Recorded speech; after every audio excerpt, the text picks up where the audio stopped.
The black sedan pulled through the palace gates just after midnight. Inside, a man sat quietly in the back seat, his hands folded, his face blank. His name was Thomas Crane. He had been a royal protection officer for 12 years. Tonight was his last shift, and no one knew why he was really leaving. The car stopped near the east wing. Thomas stepped out into the cold November air. The gravel crunched under his boots. He looked up at the palace windows. Most were dark, but one light was still on. The nursery. He had watched that window for years, guarded it, kept secrets about it. Secrets that could never be told. A voice crackled through his earpiece. "Crane, report to the south gate. Now." He didn't move. He just stared at that window. His jaw tightened. Somewhere inside that room, 2 small children were sleeping. Safe. For now. Because of him. Because of choices he had made that no one would ever know about.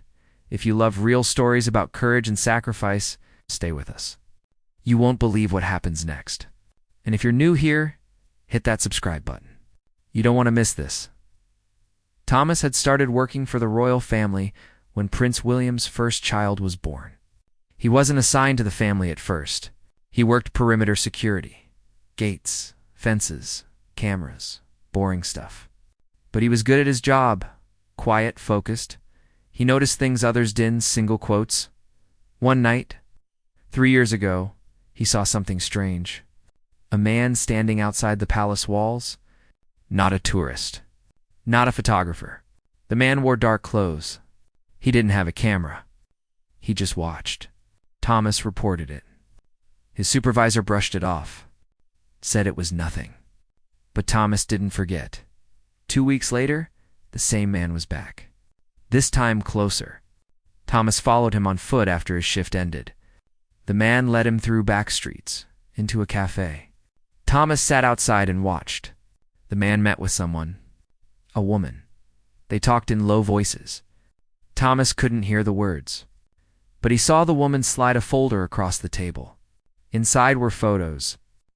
Photos of the children. Thomas felt his blood run cold. He didn't go to his supervisor this time. He went higher. Straight to the head of royal security. The man listened. But his face stayed calm, but a calm. He told Thomas to forget what he saw. Said the matter was being handled. Thomas left that office knowing one thing. It wasn't being handled. Not the way it should be. So he made a decision. A dangerous one. He would handle it himself. For the next 2 years, Thomas became a shadow. He requested transfers. Got himself assigned closer to the family. Closer to the children. He studied their routines. Their schedules. Every person who came near them. Every driver. Every nanny. Every visitor. He kept his own files. His own notes. And he found things. Disturbing things. There was a staff member who asked too many questions about the children's movements. A photographer who showed up at private events he shouldn't have known about. A maintenance worker who had a criminal record that had been overlooked during hiring. Thomas reported every single one. Some were removed. Others were ignored. And that's when he realized the truth. Someone inside the palace didn't want the children fully protected. Someone was letting threats slip through. Thomas couldn't prove who, but he could act. He started working double shifts, sleeping only 4 hours a night. He placed himself on every route the children traveled. Every event they attended, he became invisible. A ghost in a uniform. Always there. Always watching. And then, 6 months ago, the real threat appeared. Asterisk, it started with a letter. Not sent to the palace. Sent to Thomas's home. His private address. The envelope had no return address. Inside was a single sentence typed on white paper. Stop watching, or they'll pay the price. Thomas burned the letter, but his hands shook as he did it. Someone knew. Someone had been watching him while he watched them. He checked his apartment. Found nothing. No cameras. No bugs. But the message was clear. He was getting too close to something. He didn't stop. He couldn't.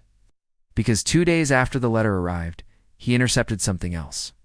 An email. It came through palace servers, but the origin was masked. It was addressed to someone in the kitchen staff. The message was coded, but Thomas had military training. He recognized the pattern. It was instructions, coordinates, a date, and a time. The date was 1 week away. It matched the day Prince William's children were scheduled to visit a public park. Thomas traced the email. It took him 3 days. He barely slept. The trail led to a server in Eastern Europe. From there, it bounced through 5 other countries. He couldn't track it further, but he didn't need to. He already knew this was bigger than a single obsessed fan. This was organized, professional. Someone was planning something, and they had help from inside. He went to his supervisor again, this time with printouts. Evidence. The man looked at the papers. His face didn't change. He told Thomas he was being paranoid. Said the stress of the job was getting to him. Suggested Thomas take a leave of absence. Get some rest. Thomas walked out of that office knowing he was alone. Completely alone. If he wanted to protect those children, he had to do it himself. And he had to be smart. Because whoever was behind this had power. They had access. And they were watching. The day of the park visit arrived. Thomas wasn't officially assigned to the detail. He called in sick to his regular shift. Then, he drove to the park 3 hours early. He wore civilian clothes. A jacket, jeans, a baseball cap. He looked like any other visitor. He walked the perimeter. Checked every entrance. Every line of sight. Every place someone could hide. And then he found it. A van. Parked near the south entrance. Tinted windows. Engine off. But someone was inside. Thomas could see the faint glow of a phone screen through the windshield. He circled around, checked the license plate. It didn't match any palace vehicles. He took a photo, sent it to a contact he had in the police force. A friend he trusted. The response came back fast. The van was registered to a shell company. No real owner. The same shell company had been linked to a kidnapping attempt in France 2 years ago. The target had been the child of a diplomat. Thomas felt his stomach drop. This wasn't surveillance. This was a rehearsal. He called palace security. Demanded they delay the visit. The voice on the other end was annoyed. Told him to stop interfering. Said the route had been cleared. Everything was secure. Thomas hung up. His hands were shaking again. Not from fear. From rage, he stayed at the park. Kept watching the van. 1 hour before the scheduled arrival, the van's door opened. A man stepped out, mid-30s, athletic build. He wore a backpack. He walked toward the playground area. Stopped near a cluster of trees. Reached into the backpack, pulled out something small. Metal. Thomas's training kicked in instantly. He knew what he was seeing, a signal jammer. The man was going to block communications. Cut off the security team's radios. Create a window. A small gap. Just enough time for someone else to move in. Thomas didn't think. He walked straight toward the man, casual, like he was just another parent. The man looked up. Their eyes met. For a split second, nothing happened. Then the man's hand moved toward his pocket. Thomas closed the distance fast. Grabbed the man's wrist, twisted. The jammer fell to the ground. The man tried to pull away. Thomas didn't let go. He leaned in close. Spoke quietly. You leave now, or I make a scene. And when security gets here, I'll make sure they find whatever else is in that bag. The man's face went pale. He yanked his arm free. Grabbed the jammer. Turned and walked fast toward the van. Thomas followed at a distance. Watched the van pull away. He memorized the direction. Then he called his police contact again. Gave him the van's description. The direction it was heading. 10 minutes later, police stopped the van 2 miles away. They found the jammer. A set of fake palace credentials. And a map. A detailed map of the park, with routes marked, escape paths, in a red circle drawn around the playground. The visit was canceled. The family was never told why. The man in the van was questioned, but he had a lawyer, a good one. He claimed he was a journalist, said the jammer was for a documentary. The credentials were props. The charges were dropped within 48 hours. But Thomas knew the truth. This had been real, and it wasn't over. The next morning, Thomas was called into an office he had never been to before. It was in a part of the palace most staff never saw. No windows, just a desk, 2 chairs, and a man in a gray suit waiting for him. The man didn't introduce himself. He didn't smile. He just gestured for Thomas to sit. "You stopped something yesterday," the man said. His voice was flat, emotionless.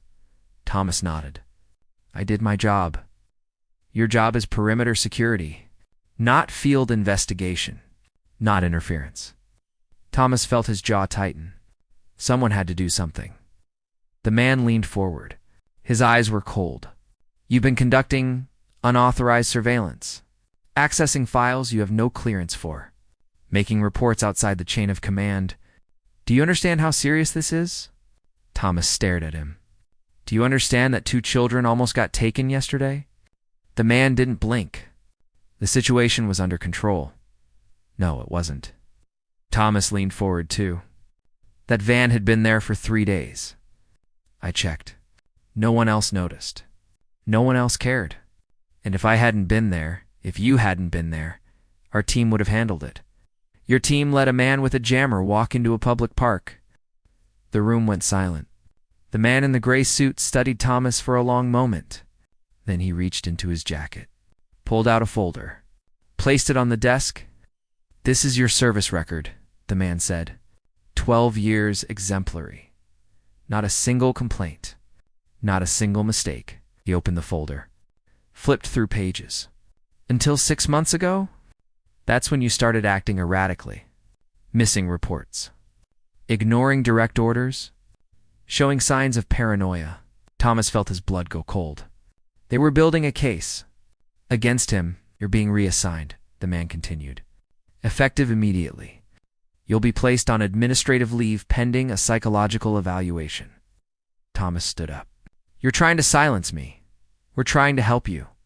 The man closed the folder. "You've been under a lot of stress. This job takes a toll. We want to make sure you're fit to continue." Thomas stared at him. The meaning was clear. Comply or lose everything. His job, his reputation, his ability to protect anyone. He walked out without another word. That night, Thomas sat in his apartment. The lights were off.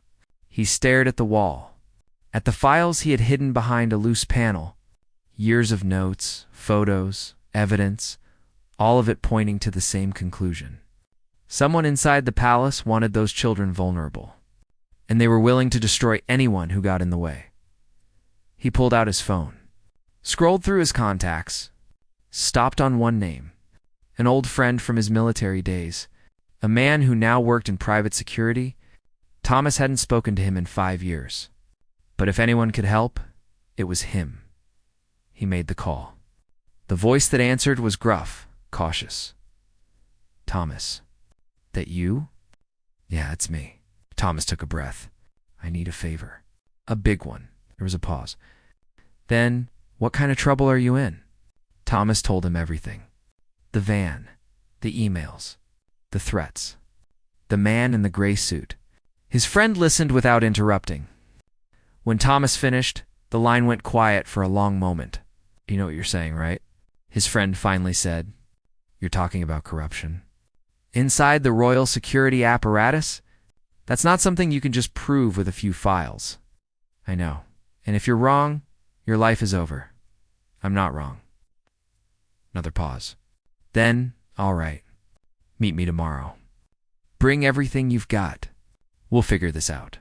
Thomas hung up. For the first time in weeks, he felt a small flicker of hope.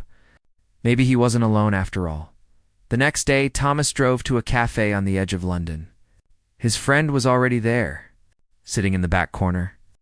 A heavy-set man with a graying beard and sharp eyes. They shook hands. Didn't hug. This wasn't a reunion. This was business. Thomas slid the folder across the table. His friend opened it, started reading. His expression didn't change, but his jaw tightened. He flipped through page after page. Photos, emails, notes, timelines. "This is real," the friend said quietly. "I know." "And you're sure about the inside connection?" Thomas nodded. "Someone's been blocking investigations, dismissing threats, moving people around to create gaps. It's deliberate." His friend closed the folder, looked at Thomas. "You know what happens if you go public with this? Even if you're right, they'll bury you. Say you're a disgruntled employee, a conspiracy theorist. I don't care." Thomas's voice was steady. "I just need those kids safe." His friend studied him. Then he nodded. "All right, I'll help. But we do this smart. We need more concrete evidence. Something undeniable." Thomas leaned forward. "Like what?" "Like proof of communication between the inside source and the outside threat. Bank records, phone logs, something that ties them together directly." His friend tapped the folder. "This is circumstantial. Good circumstantial, but not enough." Thomas felt his hope flicker. "How do I get that?" His friend smiled, a grim smile. "You don't. I do." Over the next 3 weeks, Thomas's friend worked in the shadows. He called in favors, hired a forensic analyst, traced digital footprints. Thomas kept going to his reassignment meetings, played the part of the obedient officer under evaluation, answered questions from palace psychologists, nodded at the right times, but at night, he stayed in contact with his friend, waited for updates, and then on a cold Tuesday evening, his phone buzzed. A text message. Just 3 words. "I found something." Thomas met his friend in a parking garage.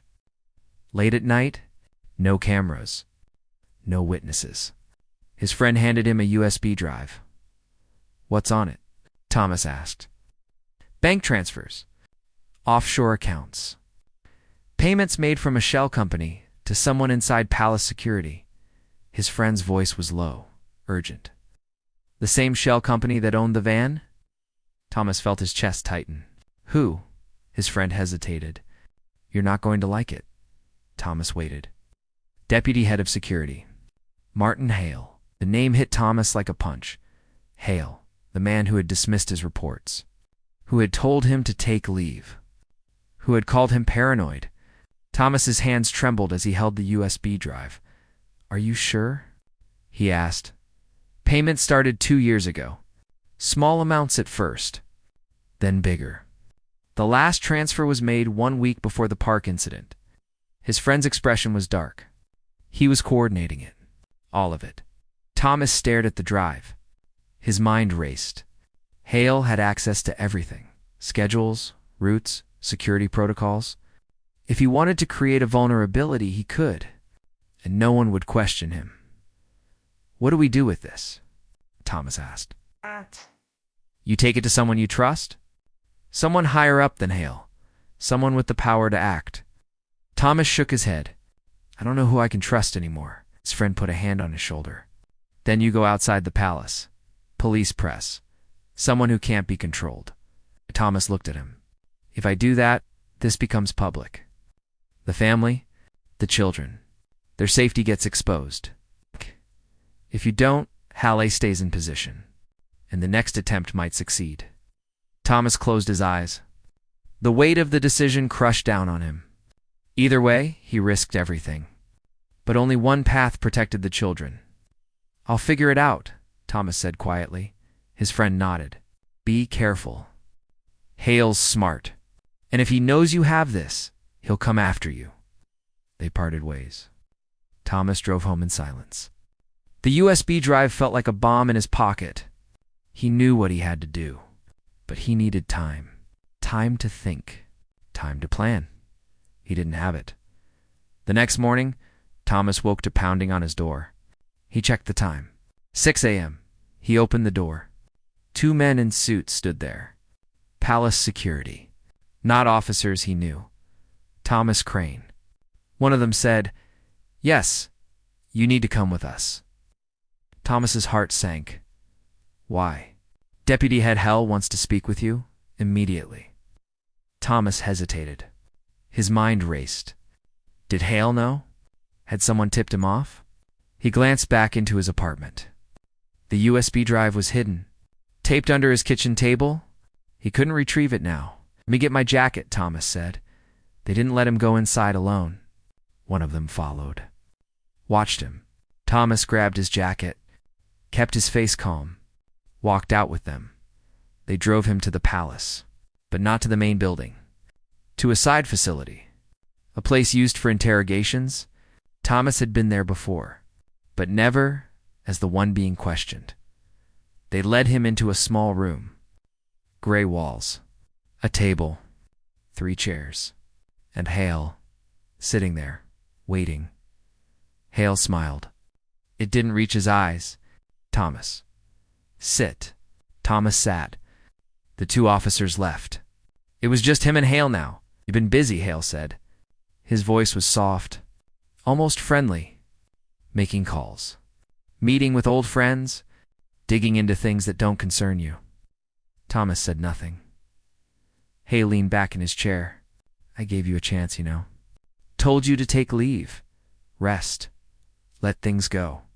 But you didn't listen, because children's lives are at stake, Thomas said. Hale laughed. A cold sound. You really think you're a hero, don't you? The noble guard, protecting the innocent. He shook his head. You're just a man who couldn't follow orders. Thomas leaned forward. I know what you did. The payments. The shell company. The Van Hale's smile faded. His eyes went hard. Careful, Thomas. You've been compromising security. On purpose. For money. The room went silent. Hale stared at him. Then he stood. Walked around the table. Stopped right behind Thomas. Leaned down close. You've no proof, Hale whispered. Thomas's heart pounded, but he kept his voice steady. I have enough. Straightened. Walked back to his side of the table. Sat down. He pulled out a folder. Opened it. Inside were photos. Of Thomas, meeting his friend. At the cafe. At the parking garage. Time-stamped. Dated. You've been under surveillance, Hale said. For weeks. I know every move you've made. Every person you've talked to. He closed the folder, and I know you have something. A file. A recording. Evidence. Whatever it is, it doesn't matter. Thomas felt ice spread through his chest. Hale smiled again. Because no one will believe you.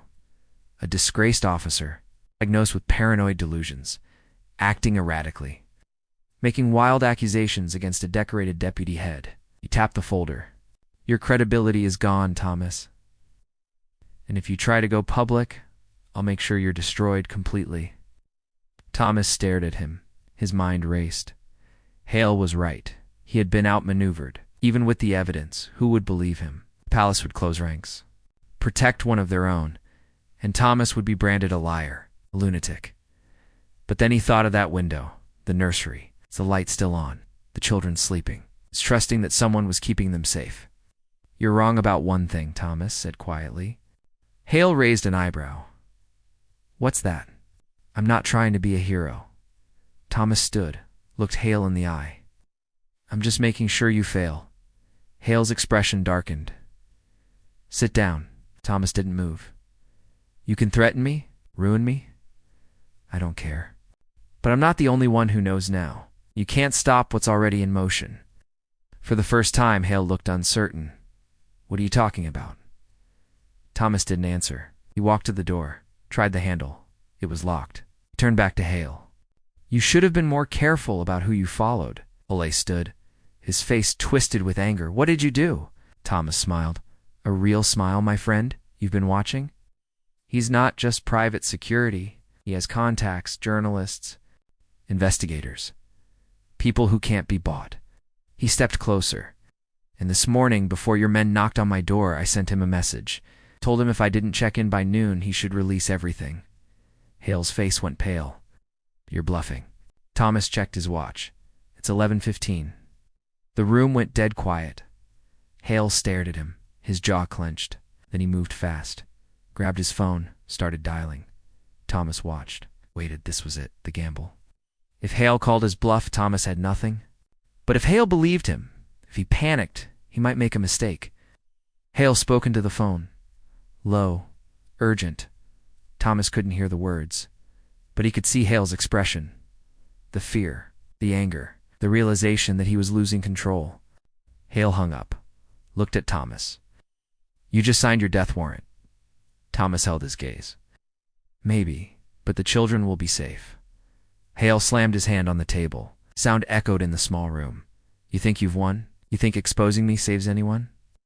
Thomas kept his voice calm. It's not about winning. It's about stopping you. Hale laughed. A bitter, broken sound. You're so naive. You think I'm the only one? You think this ends with me? He shook his head. There are people above me, people who make me look like a saint. And when they find out you've interfered, the door burst open. 3 armed officers rushed in. Behind them, a woman in a dark suit. Thomas didn't recognize her, but Hale did. His face went white. Deputy Head Hale, the woman said. Her voice was ice. You're being placed under arrest pending investigation into corruption, conspiracy, and endangerment of protected persons. Hale stood frozen. His mouth opened, closed. No words came out. The officers moved in, cuffed him. Hale looked at Thomas. His eyes burned with hatred, but he said nothing. They let him out. The woman turned to Thomas. Mr. Crane, I'm Director Sarah Walsh, Head of Internal Affairs for Royal Security. She gestured to the door. Come with me, please. Thomas followed her out. His legs felt weak. His mind spun. What had just happened? Director Walsh led him to a different room. Larger, with windows. She gestured for him to sit, poured him a glass of water, sat across from him. How long have you known? Thomas asked. Walsh studied him. We've been investigating Hall for 8 months, but we needed proof. Real proof. The kind that would hold up in court. She leaned forward. You gave us that. The USB drive. The bank records. Your friend delivered them to us 2 hours ago. Thomas blinked. My friend Walsh nodded. Contacted us yesterday. Said he had evidence, but didn't trust the normal channels. Smart man. He went directly to Internal Affairs. She paused. He also told us you were in danger, that Hale was planning to silence you. Thomas felt the weight of it all crash down. His friend had gone around him, protected him, saved him. What happens now? Thomas asked. Walsh's expression softened slightly. Hale will be prosecuted, quietly. We can't let this become public. The security breach, the inside corruption, would damage the institution, put the family at greater risk. Thomas felt anger flare. So it gets buried? No. Walsh's voice was firm. It's resolved. Hale and anyone connected to him will be removed. New protocols will be put in place, and the family will be protected. She looked at Thomas. But we need your silence. For their safety. Thomas stared at her. The same old story. Sweep it under the rug. Pretend it never happened. But then he thought of the children. If this went public, their lives would become targets. Every extremist, every opportunist, they'd see vulnerability. They'd attack. What about me? Thomas asked quietly. Walsh handed him a folder. You're being reinstated, full honors. And promoted. You'll be assigned directly to the family's detail. Close protection. She paused. If you want it, Thomas opened the folder. Inside was a new contract, a new position. Everything he'd worked for, everything he'd risked his life to protect. Why me? He asked. Walsh smiled, a genuine smile. Because you proved something. You put the mission above yourself, above your career, above your safety. That's rare. She stood, extended her hand. The family needs people like you. People who can't be bought, can't be broken. Thomas shook her hand, his throat tight. Thank you, she nodded. Don't thank me yet. This job isn't over. Hale was part of something bigger. We still don't know how far it goes, but we'll find out. We'll need your help." Thomas understood this wasn't the end. It was just the beginning. Over the next 2 months, the investigation expanded. 6 more officers were arrested, all connected to Hale, all paid by the same network. The shell company was traced back to a criminal organization operating across Europe, a group that specialized in high-value kidnappings, children of diplomats, CEOs. Royalty Thomas worked with the investigators, provided testimony, shared everything he had documented. Every detail, every suspicion, every piece of evidence. And slowly, the network was dismantled. But the palace kept its silence. No press releases, no public statements. To the outside world, nothing had happened. A few officers had quietly retired. A new deputy head was appointed. Security protocols were updated. Life went on. Thomas took his new position, close protection. He was assigned to Prince William's family full-time. He stood outside their home, walked beside them at events, watched over the children. And every night, when his shift ended, he looked up at that nursery window. The light was always on. And now he knew it would stay that way, safe, protected, because of choices he had made, risks he had taken, its battles he had fought in silence. One evening, as Thomas stood on duty outside the residence, Prince William approached him. They had spoken before, briefly, professionally, but this time was different. William stopped in front of him, looked him in the eye. "Director Walsh told me what you did," William said quietly. "She told me you risked everything." Thomas kept his posture formal. "I was just doing my job, sir." William shook his head. "No, you did more than that." He paused. His voice dropped lower. "My children are safe because of you. I can never repay that. But I want you to know, I'm grateful. Truly." Thomas felt his chest tighten. He nodded. "It's an honor, sir." William extended his hand. A firm grip, a moment of understanding. Then William turned and walked back inside. Thomas stood there alone.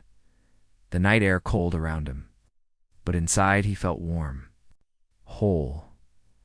Because he knew the truth. He had made a difference. It's a real one.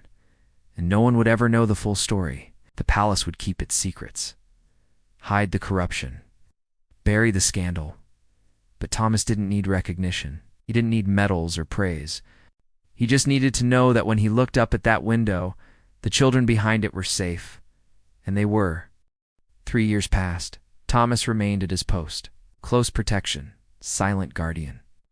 The children grew, laughed, played, lived normal lives, or as normal as royal children could live. And through it all, Thomas watched. Not with paranoia anymore, not with fear, just with quiet dedication. The network that had threatened them was gone, scattered, the leaders arrested, the operation shut down.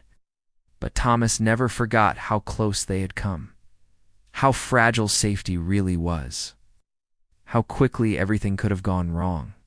He trained new officers now, taught them what to look for, how to think, how to question.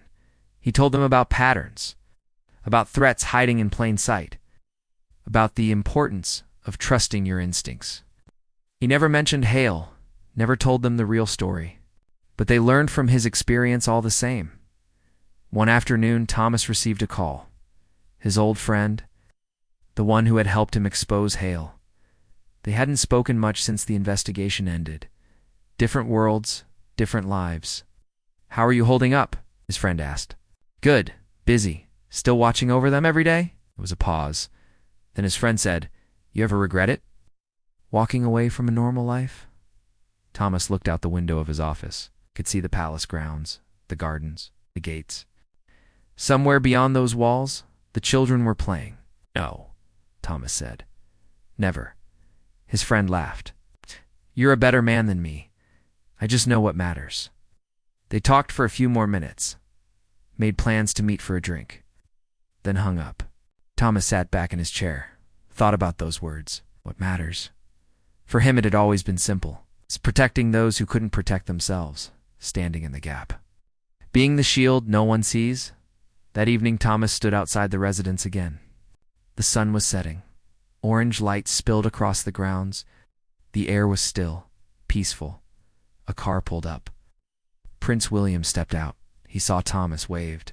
Thomas nodded back. Small gesture. But it meant something. Respect, trust, an unspoken bond between a father and the man who kept his children safe. William walked toward the house, then stopped, turned back, walked over to Thomas. "I wanted you to know something," William said. "We're releasing a statement tomorrow about security reforms, updates to protocol, training improvements." He paused. "Director Walsh wanted to include a commendation for you, publicly." Thomas felt his stomach tighten. "Sir, I don't think William held up a hand. I know. You don't want recognition. Walsh said you'd say that." He smiled. "But I told her you deserve it anyway. What you did, what you risked, people should know." Thomas shook his head. "With respect, sir, if people know, it makes the children targets. It tells the world there was a vulnerability, that someone got close." William's smile faded. He looked at Thomas for a long moment, then nodded. "You're right. Of course you're right," he sighed. "So what do we do? How do we honor what you did?" Thomas thought about it, about the last 3 years, the sleepless nights, the fear, the weight of responsibility, and then about the moments that made it worth it. Seeing the children smile, hearing them laugh, knowing they were safe. "You don't," Thomas said simply. "You just keep them safe. That's all the honor I need." William's eyes glistened slightly. He placed a hand on Thomas's shoulder. "Thank you for everything." Thomas nodded. William turned and walked into the house. The door closed behind him, and Thomas was alone again, standing guard, as he always had, as he always would. Years later, when Thomas finally retired, there was no ceremony. No speech, no medal, just a quiet letter from Director Walsh, thanking him for his service, acknowledging what he had done. And a personal note from Prince William, handwritten, it said simply, "My children grew up safe because of you. They'll never know your name, but I will never forget it. Thank you for being our guardian in the shadows." Thomas kept that letter, folded in his wallet. He never showed it to anyone, never spoke about it. But sometimes on quiet nights, he would take it out, read it, and remember. He had been one man against a conspiracy, against corruption, against odds that should have crushed him, but he hadn't given up, hadn't walked away. He had stood his ground. And he had won, not for glory, not for recognition, but for 2 children who would never know his face, who would never hear his story, would grow up free and safe because someone had chosen to fight for them in silence. And that was enough. Thomas lived the rest of his life in peace, a small house outside London, a garden, a quiet routine. Occasionally, he would see news about the royal family, photos of the children growing up, attending events, living their lives, and every time he saw them smile, he felt a warmth in his chest, a quiet satisfaction, because he knew something the world didn't. He had been there, in the darkness, in the danger, and he had made sure the light stayed on. Years turned into decades. Thomas grew old, his hair turned gray, his steps slowed, but his memories remained sharp. Every detail, every moment, every choice that had led him to that moment outside the palace gates. On his last day, lying in a hospital bed, Thomas closed his eyes, and in his mind, he saw that window again. The nursery. The light glowing warm against the night, and he heard a child's laugh. Innocent, joyful, free. He smiled and let go. The palace never released his story, never spoke his name. To the world, Thomas Crane was just another retired officer, unremarkable, forgotten, but in a private file. Locked away in Director Walsh's office, there was a report, detailed, complete, documenting everything Thomas had done, every life he had saved, every threat he had stopped, and at the bottom, in handwritten ink, were 3 words: a true guardian. That was his legacy, not in monuments, not in history books, but in the lives he had protected, the children who grew up safe. In the family that slept peacefully because one man had chosen to stand watch, and somewhere, in a palace far away, as a light still burned in a nursery window, a reminder that there are guardians in the shadows, and they never stop watching.